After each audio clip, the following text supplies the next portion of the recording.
এই তো দেখছেন না সিবিআই এর অবস্থা। একটা মেয়ে ধর্ষিতা হলো, মারা গেল ডাক্তার। আমার কেন্দ্রেই বড় হয়েছে। সাম্প্রতিককালে পানিহাটি দিয়ে গিয়ে ফ্ল্যাট কিনেছে ওর বাবা, ওর আজ ছিল। আমি গেছি ওর বাড়িতে, যেদিন মারা গেছে তার পরের দিনই গেছি। এই নিয়ে কত কিছু হলো।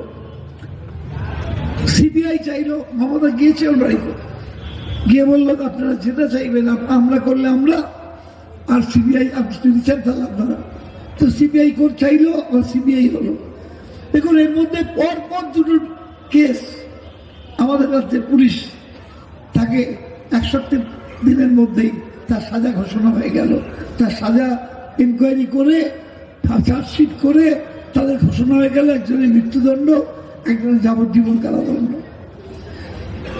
আমরা তো পারি, সিবিআই তো কোনটা পাচ্ছে, একটা পর একটা বেল হয়ে যাচ্ছে। কেন? চার্জশিট জমা দিতে পারছে না, সাপ্লিমেন্টারি চার্জশিট জমা দিতে পারছে না, আস্তে আস্তে সব খারাপ হয়ে যাচ্ছে। আসলে সিবিআই বা ইডি এরা হচ্ছে সব ওই একটা ইংরেজিতে কথা আছে, বলেছিলেন বোধহয় আমাদের মিস্টার গান্ধী, যিনি আমাদের রাজ্যের রাজ্যপাল হয়েছিলেন, গোপাল জায়গায়, উনি বলেছিলেন যে সিবিআই ইডি সম্পর্কে বলেছিলেন, কেস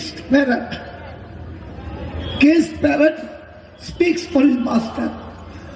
খাঁচায় বন্দি পাখি প্রভুর কথা বলে। প্রভু বলে দিয়েছিল এটা করো, তাই করেছে, প্রমাণ করতে পারছে না। প্রভু বলেছে ওইটা করো, প্রমাণ করতে পারছে না। একটা কিছু প্রমাণ করতে পারে না।